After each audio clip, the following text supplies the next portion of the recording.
By the way, today's Mercedes-Benz interview of the day brought to you by the brilliant EQE SUV from Mercedes-Benz. The vehicle all electric, the feeling all Mercedes. Learn more at mbusa.com/EQE-SUV. Yes, Paul. According to Diana Rossini, the Buffalo Bills are trading Diggs to the Houston Texans in exchange for a 2025 second-round draft pick. Second round. Let's bring in the popular Adam Sandler, who joins us from London. He's a big movie star now. And yes, Sandman. French dip always was excellent. A po' boy was nice too. Did I say it right? Yeah, po' boy. Po' boy. When is the first time, Danny, you finished an entire prime rib by yourself? How old were you? We didn't have the luxury of having prime rib, Sandler. I mean, thanks for reminding me. Yeah, that's great. But there were too many Patricks running around. That's true. You guys couldn't split one? Nobody could split one goddamn prime rib? No, we didn't get prime rib. Like, what was your age when you polished off a prime rib in New Hampshire? There was a place called Porter's Steakhouse. My father would take us there maybe once every 2 months. We would hear it. You'd pass it. There was a sign, Prime Rib Saturday. So we would pass it. And we'd always be like, can we get a prime rib? And he'd be like, no, not yet. And then all of a sudden we find ourselves at Porter's. And I would sit down and my brother would say, I'll have a prime rib. And I'd say, I'll have one. And my father would go, you can't finish an entire prime rib. And so I remember I was probably around 11. I finished off a prime rib and I got some respect in the family. That's great. Glad you finally got some respect. By the way, what movie are you working on in London? I don't even know, Danny. I've been coming here. There's a call sheet. They put it under my door at the hotel. I play a part. I keep showing up. I'm like, what are my lines? They're like, well, we'll get to that. They keep saying. And I've been here for 2 months now. Okay. So I don't even know where I'm. So it's a secret. Well, they didn't say it's a secret to me. I said, can I tell anyone I'm shooting a movie? And they were like, yeah, sure. I said, and then I go, what is the movie? And they go, you'll see. They keep saying you'll see. I don't know what it is. But I'm with Clooney, George Clooney. Okay, but that's he's a serious actor, big time actor here. Yeah. Like, is it a comedy? You know what? There's laughs, but it's, you know who Noah Baumbach is? Yeah. So he wrote it. He was nice enough to put me in it, and it's been fun. And I've been here a while. I've been in London. I've been playing basketball in London. I gotta say, they dribble on the wrong side of the road. You've been saving that one, haven't you? I just came up with it. No, you didn't. No, you didn't. David Spade probably gave you that line. He texted me that one. Yeah. Okay. George Clooney's a famous prankster. Has he done anything to you? Like when he did Ocean's 11, yes. He would tell the wardrobe person to take in Matt Damon's pants. Yes. Just a little bit each day. And Matt kept thinking that he's getting fatter and fatter. And yes. Has he done anything like that to you?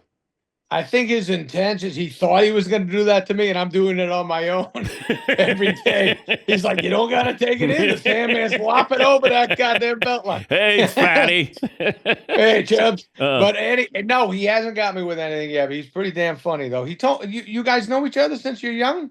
He had a crush on my sister. And now, how old were they when that went on? Grade school. He went to my church. His dad was the news anchor in Cincinnati. Yes. And George and his sister, his parents would go to St. Susanna in my hometown. Yeah. That's amazing, man. So did did he ever ask your sister out? I don't know. But I just know that he had a crush on her. So. Yeah, we all did, Danny. Yeah, of course you did. Of course you did. Who else is in the movie with Clooney? Can I just tell you one story about your sister and me asking her out? Hey. No, it's not it's a good ending. She said, when you can finish a goddamn prime rib, I'll talk to you. Everybody, we're having a great time. Laura Dern is in the movie. Okay. We're doing well. I can't really tell you about it because it's Noah Baumbach's baby, but I'm in it. I'm having fun. It's going well. Life is good. I'm here in London, and then eventually I go to a place called Italy. Apparently, it's going to be fun. Wait, what are you doing in Italy? The movie moves to Italy. Oh, So we okay. start in England, and then we go to Italy, and I have to have just a minor beard in it. That's the only thing I know is just have a little bit of a beard. We're talking to Adam Sandler joining us from London. You went to Abbey Road studio Yes. with the kids? Wow, was that cool? Guess what? I actually went in there. We got a little tour. A great looking dude walks in the room in a suit. I say, "How you doing?" He says, "Hi." He tells me his name. It was George Martin's son. He was a handsome bastard in the same suit his dad would wear, and he looked cool as hell. So the Beatles producer, son. Yes, George Martin. Yes. Did you buy anything in there? Got a T-shirt. Went with an XL. I should have doubled X that one. A little tight on Chubby's arms. Then I got a coffee mug. I got myself I think I got a book. Yeah. What if you could have bought like George Harrison's guitar for $1 million? Whoa. Like, would you spend that kind of money for something like that? I've never done anything like that. I have asked people to do it for me. Nobody's done it. So no, I say it after a movie does well, I'll say to a corporation, wouldn't it be nice for you to throw me a George Harrison guitar or a Clapton? Throw me at least a Clapton, I say, nothing. Okay. Happy Gilmore 2. Yes. Let me go to Happy Gilmore, the original. Yes. Was that you were in that? No. Remember, I didn't make it into that one, and then that's when you said you're going to be in my next movie, and I was in Longest Yards and Waterboy. Yes. Okay. But do you remember when you were telling me, I don't know if Vern can handle it? Yes. Vern Lundquist. Very anti-Vern. I was trying to sabotage Vern Lundquist, one of the nicest people in the business, but Vern did a decent job. Okay, so was Happy Gilmore considered a box office success? A success, yes. It was not a smash-a-rooney. It did well down the line. It kept doing some business on at that time the VHS and the DVD of it all. But when it came out the gate, it just did good enough. I think the sucker cost maybe $10 million to make, and I think it did around almost 40. So that was a success back then. Okay, was there any talk of a sequel to Happy Gilmore back then? No. But can I tell you what they wanted to call it? I don't remember. I remember we wanted to call it Happy Gilmore, and they were like, "No, I don't like it." We said, "What do you got?" They said, "How about Holin' Fun?" And we were like, "Holin', what the hell are you talking about?" And they were kind of trying to strong arm the Sandman, the young, lean Sandman back then, saying, "I said Holin' Fun." They got louder and louder with me. And finally, I said, "It ain't gonna happen, guys. I'm Happy Gilmore, for God's sake." How did you come up with the name Happy Gilmore? That was actually Alan Covert's buddy. His name was Happy Gilmore. Oh, so and we love your writing friend. Yeah, your writing friend, Alan. Yes. Mama, Yes. What is it? Grandma's boy. Yes, Grandma's boy. That's his buddy, Happy Gilmore. Okay. Now that brings us to Happy Gilmore 2.